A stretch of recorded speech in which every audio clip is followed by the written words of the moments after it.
My childhood best friend turned roommate is insanely possessive and jealous. He was my roommate. I was his childhood best friend. I was a programmer. He was a software developer. I had an idea. He had the funding. He was about to sign off on our first major contract deal, and I was hopelessly in love with him. How in the world did I get here? You know, landmines were a common plot item in action movies. You step on one and your heart starts racing. Your palms will get sweaty and your eyes become teary. Don was my landmine. I stepped on him when he moved next door to me in the 3rd grade. He looked nothing like a 6-year-old. That's what drew me in.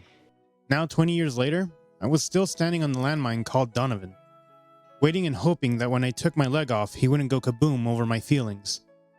You think you can handle this, Don? My voice sliced through the tense atmosphere of the boardroom, cold and precise, masking the tempest within. Donovan Bennett leaned back in his chair, a confident smirk playing on his lips. His disheveled curls and easy charm seemed to put everyone at ease, except me. Of course, Gav. You know, I've got this, he replied, winking at our chief financial officer, Maria, who blushed despite herself. I clenched my jaw, barely restraining a scowl. Don was always so nonchalant, so damn sure of himself. It was part of what made him irresistible and insufferable in equal measure.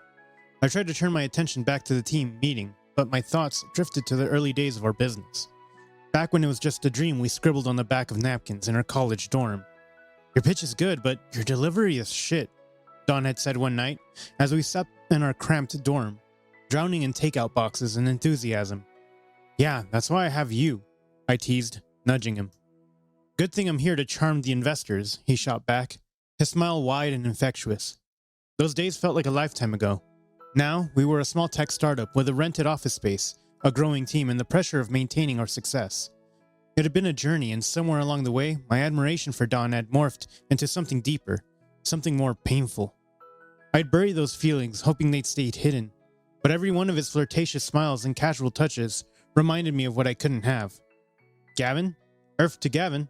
Don's voice jolted me back to the present. The meeting was over, and the team was dispersing. Don stood next to me, his eyes searching my face. You okay? You seemed a bit out of it. I forced a smile, just thinking about our next move. We can't afford any mistakes with the Lytech deal. Our business had barely made it to the 1-year mark with odd clients here and there, but Lytech would land us our biggest contract yet. Don clapped a hand on my shoulder, the contact sending a jolt through me. Relax, Gav. We've got this. Trust me. Trust was a funny thing. I trusted Don with our business, our shared dreams, but I couldn't trust him with my heart. Not when he was so oblivious to the way I felt. Not when he saw me as just his best friend and business partner. The ride home was quiet, the tension in the car palpable. We shared an apartment, a decision that had seemed practical at the time when Don invested all the money we had inherited from his estranged father, but now felt like torture. Every day I was reminded of how close we were, yet how far apart we really stood. Don was lukewarm. Sometimes he felt like my closest friend, and other times he felt like a stranger. Thinking of asking Claire out, Don said suddenly, breaking the silence. What do you think? I tightened my grip on the steering wheel. Claire was our new marketing manager, smart, beautiful.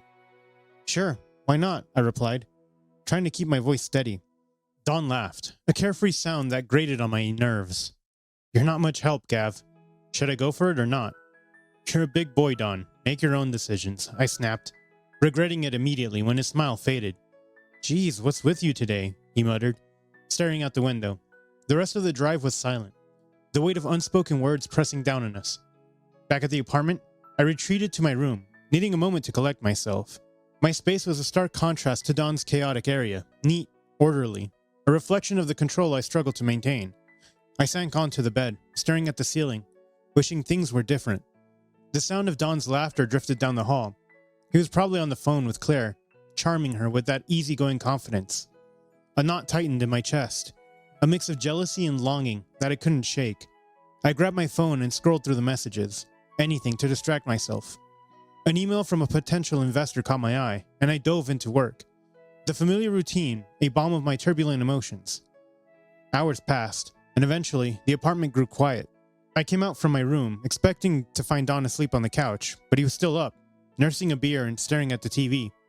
Can't sleep? I asked, settling into the armchair opposite him. Nah, too much on my mind, he said, not taking his eyes off the screen. You? Same, I lied. In truth, sleep had become elusive, my mind always racing with thoughts of him. Don glanced at me, a rare seriousness in his eyes. You know, sometimes I think about how things might have been different if we hadn't started this company. I raised an eyebrow. You regret it? No, not at all. Just sometimes I wonder if we'd be happier doing something else, or somewhere else. He took a swig of his beer. Maybe it's just the stress talking. Maybe, I agreed, though I knew it wasn't just stress, it was everything. His carefree flirting, my unspoken feelings, the constant strain of pretending. We sat in silence, the TV casting flickering shadows on the walls. I wish I could tell him everything, but fear held me back. Fear of losing him, fear of changing what we had, fear that he'd never look at me the way I looked at him. Gavin, Don started, but the words hung in the air, unfinished.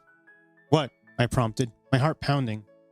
Nothing, just forget it, he said, shaking his head. He stood up, stretching. I'm gonna hit the sack. Big day tomorrow. Yeah, big day, I echoed, watching him disappear into his room. I stayed up a while longer, the ghost of his unfinished words lingering in the air. The next day, the company party was supposed to be a celebration, a chance to blow off steam and enjoy our success. Instead, it eventually became a powder keg, ready to explode. The office was decked out in lights and decorations, the atmosphere buzzing with excitement. I made the rounds, laughing with investors and employees, but my eyes kept drifting to Don, who was in his element, charming everyone within arm's reach.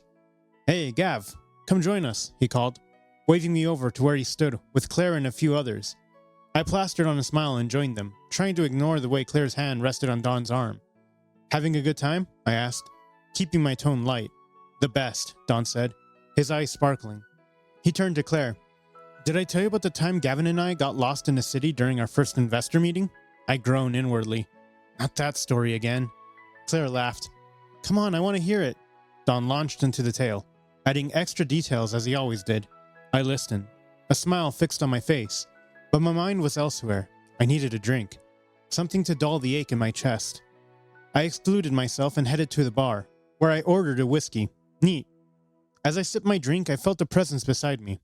I turned to find Ethan, one of our junior developers, watching me with a curious expression. Hey, Gavin, he said, his voice low.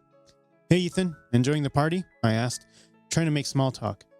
Yeah, it's great, but I couldn't help but notice you seem distracted, he said, his gaze intense. I shrugged, downing the rest of my whiskey. Just a lot on my mind. Ethan nodded, his eyes never leaving mine. You know, I've always admired you. The way you handle everything, the way you carry yourself. Thanks, I said, feeling uncomfortable under his scrutiny. He leaned closer, his voice dropping to a whisper. Maybe we could get to know each other better, outside of work? I blinked, taken aback. Was Ethan hitting on me? The alcohol swirled around my head and I glanced at Don, giggling with Claire. You know what? To hell with it.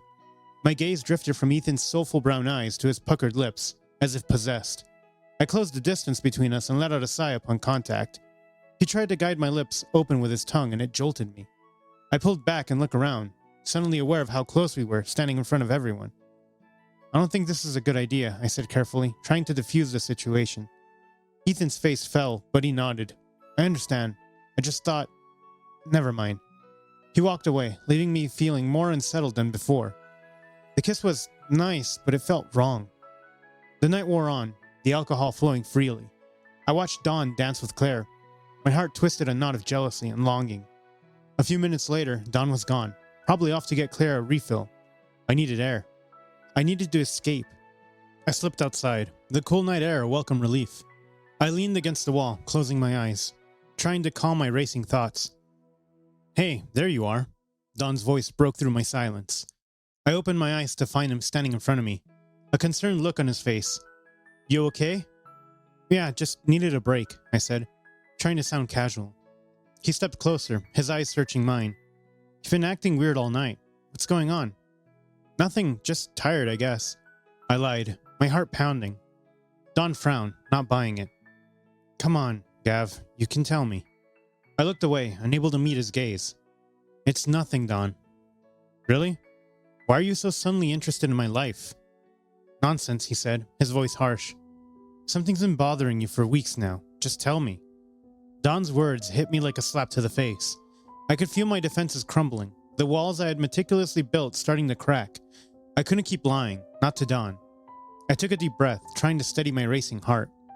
It's complicated, I started, my voice barely above a whisper. Don stepped even closer, his breath warm on my face. Try me. Don waited, his eyes locked onto mine, his expression unreadable. I took a deep breath, the words forming in my mind, ready to spill out. But before I could speak, the door behind us slammed open again, and Ethan staggered out, blood streaming from his nose. You bastard, he shouted, pointing to a shaking finger at Don. What the hell happened? I demanded, rushing to Ethan's side. He winced, blood dripping onto his shirt. He attacked me, Ethan stammered, glaring at Don. He followed me after the kiss. All I did was ask about you, and he went berserk. My head spun, trying to make sense of the situation. Don, is that true? Don's eyes were wild, anger flashing in them. He was hitting on you, Gavin. I saw it. I couldn't just stand there and do nothing. I stared at him, my mind reeling. You had no right. No right? Don exploded, stepping closer. No right to defend you, to protect you? From what, a harmless conversation? I shot back, my anger rising to match his. From someone trying to take advantage of you, Don insisted, his voice trembling with emotion. I couldn't just watch. Ethan groaned, clutching his nose. I need to go to the hospital. I turned to Don, my anger giving way to exasperation. This is insane. We're supposed to be celebrating, not brawling. Don's shoulders tightened.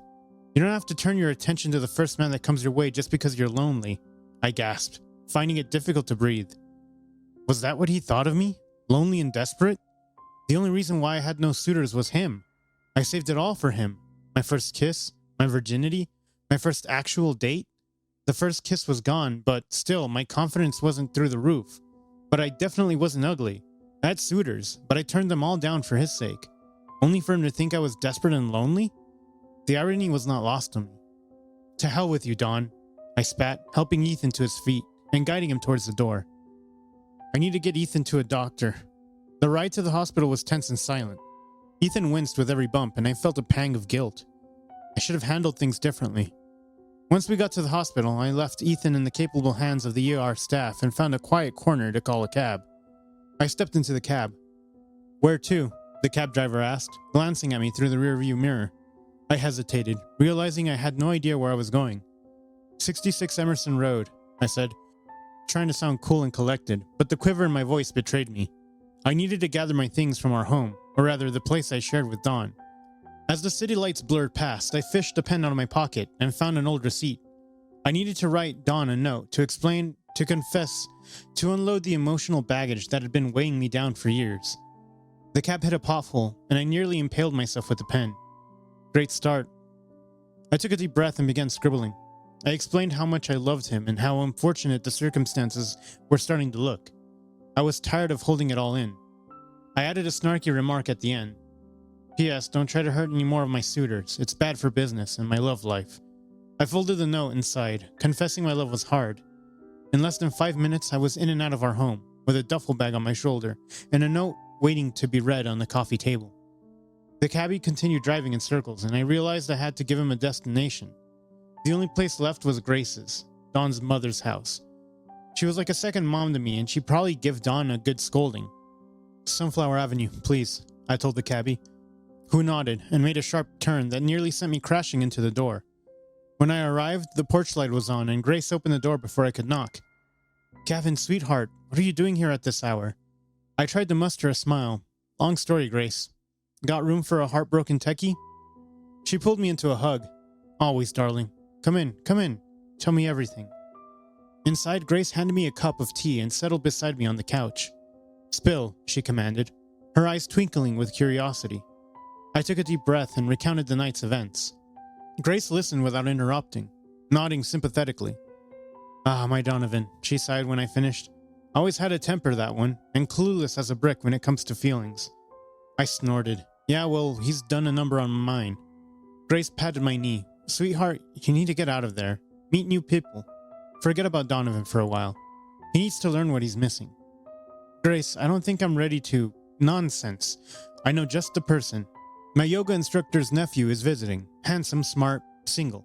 Perfect for you. I groaned. Grace, really? A setup? She winked.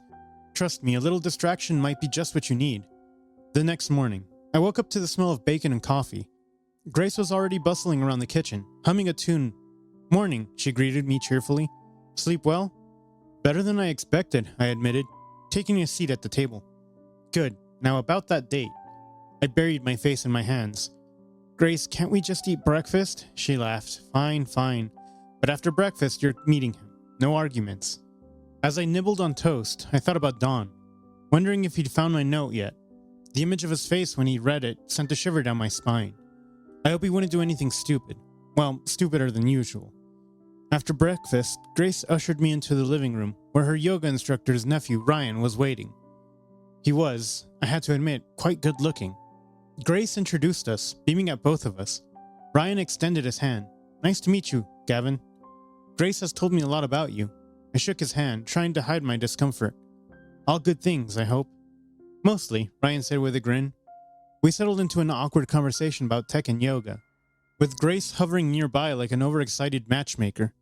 Despite the odd circumstances, Ryan seemed nice enough, and I found myself relaxing a bit. Just as things were starting to feel normal, there was a loud knock at the door. Grace frowned.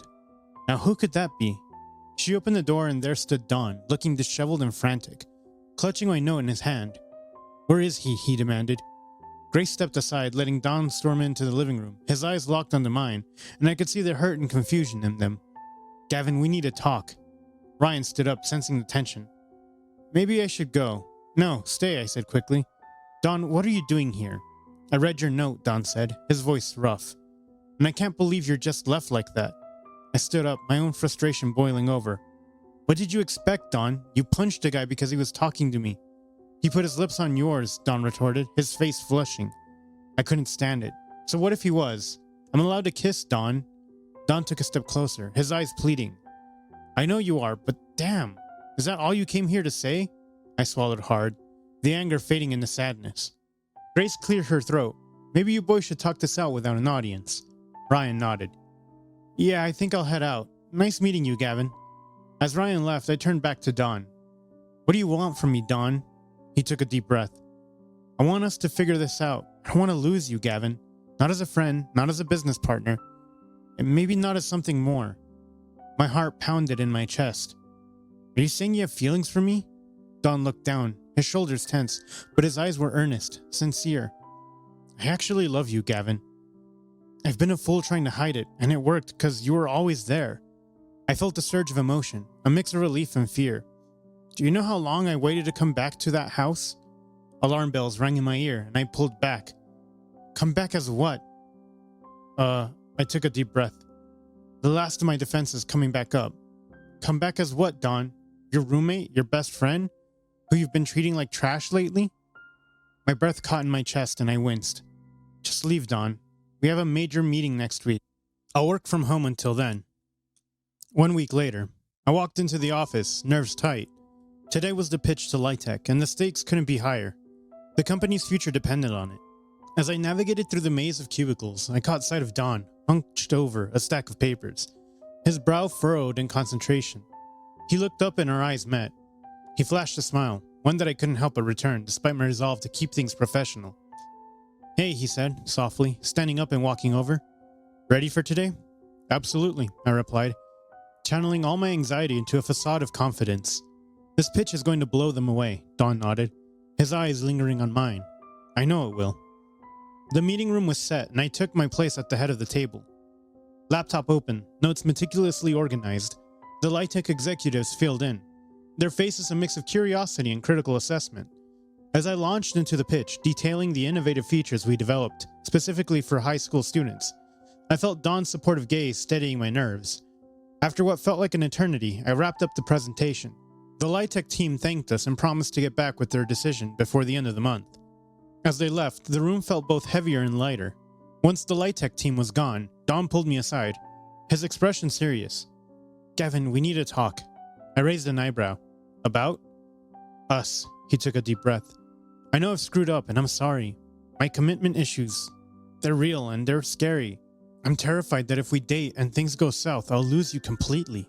I can't bear that." I listened, my heart pounding. "Don, I understand your fear, but I also know my worth. I deserve someone who is committed to me.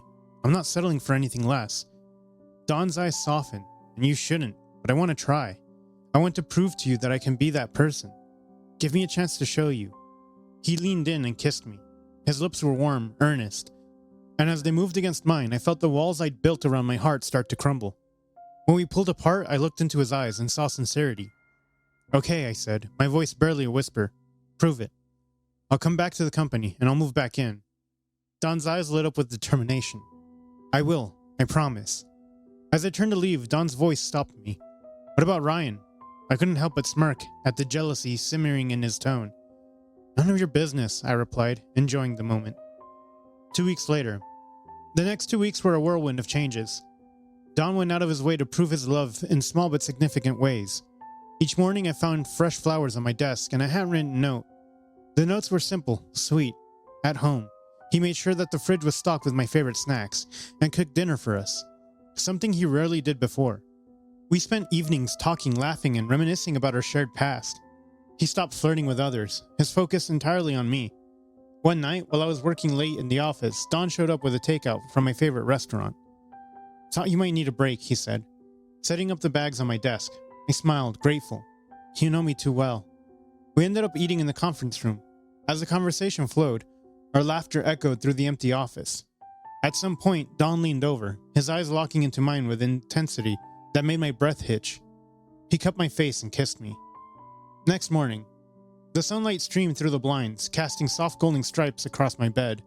My mind replayed the intimate moments from last night, and a goofy grin spread across my face. Dominic had finally made a move, and I was still floating on cloud 9. The doorbell rang, jolting me from my daydreams. I blinked, slightly disoriented. Who could be at the door this early? I stumped out of bed, pulling on a pair of sweats and a shirt, and padded down the stairs. As I opened the door, my smile faltered. Standing there was Claire, Dominic's most recent crush. Her bright eager eyes locked onto mine. "Claire, what are you doing here?" I asked, trying to keep the irritation out of my voice. She was still a coworker. "Dominic called me over," she said, brushing past me and stepping into the hallway. As if she owned the place. My heart sank, and a wave of anger surged through me. Had last night meant nothing to him? Was I just another notch on his bedpost? "Dom, get down here," I shouted, my voice crackling with a mix of hurt and anger. Dominic appeared at the top of the stairs, toweling off his hair, his body still glistening from the shower.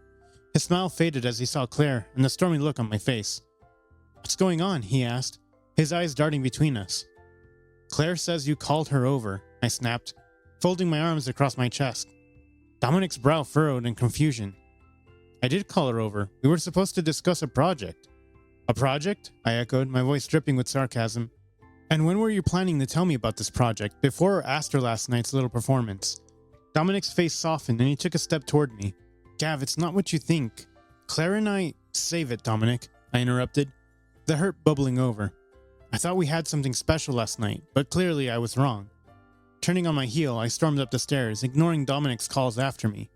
I slammed my bedroom door shut and threw myself onto the bed, burying my face in the pillow.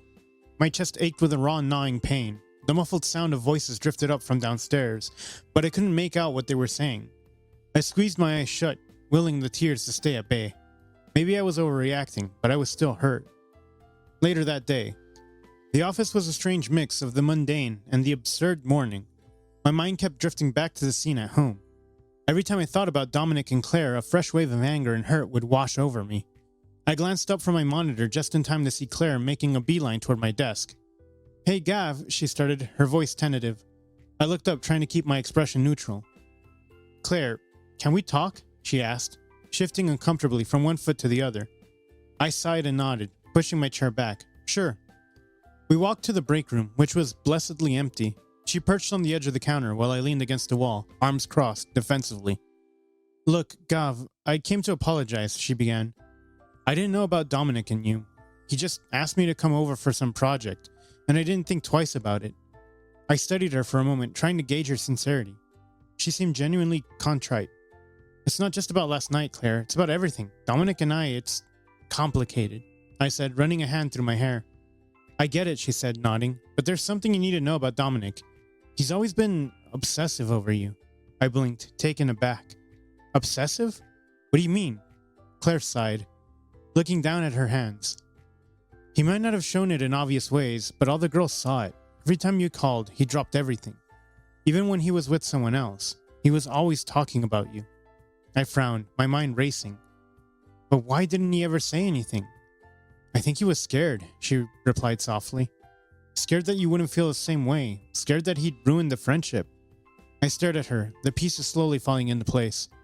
Dominic had always been there, always made me a priority, even when I hadn't noticed. My heart swelled with a mixture of flattery and confusion. Why are you telling me this? I asked, my voice barely above a whisper. Because you deserve to know how much you mean to him, Claire said softly. Dominic's feelings for you are real. He just has a hard time expressing them. I glanced over at Dominic's office. He was sitting at his desk, staring blankly at his computer screen. A deep frown etched into his features.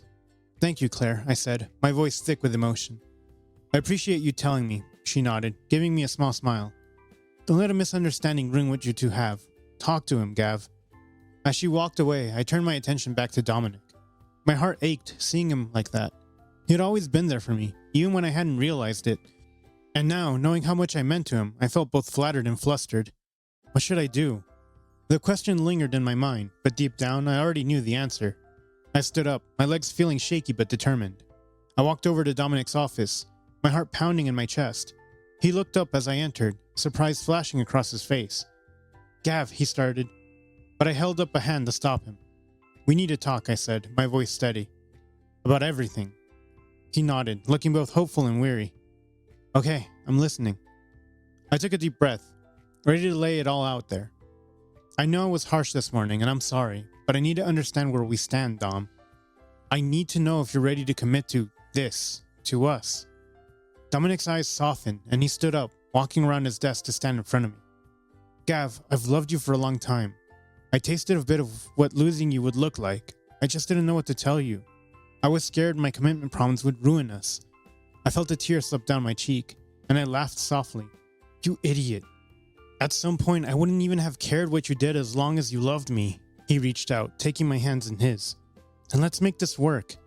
No more misunderstandings, no more doubts, just us. I nodded, feeling a sense of relief wash over me. Just us.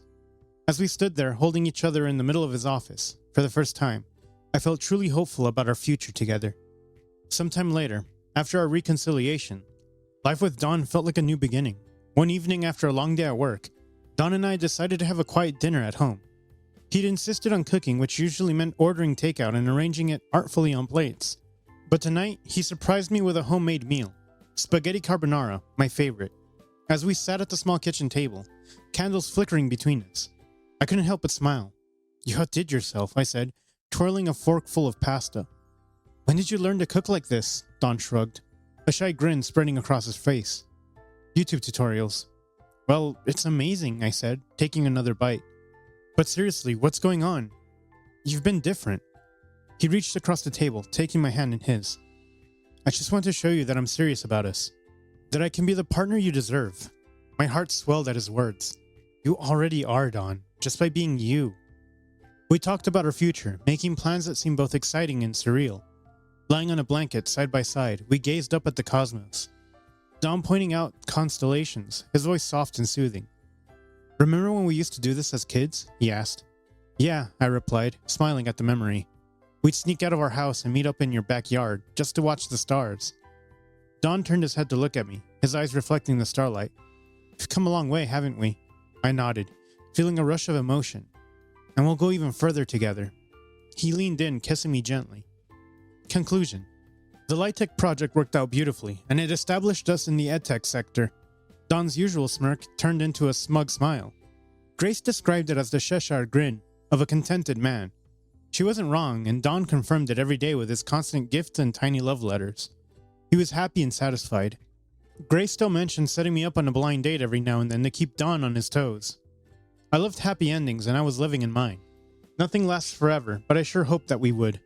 The end. Can you love someone in silence for several years? Let us know in the comments down below. Thanks for watching. Consider subscribing to become part of our Rainbow Force and stay wholesome.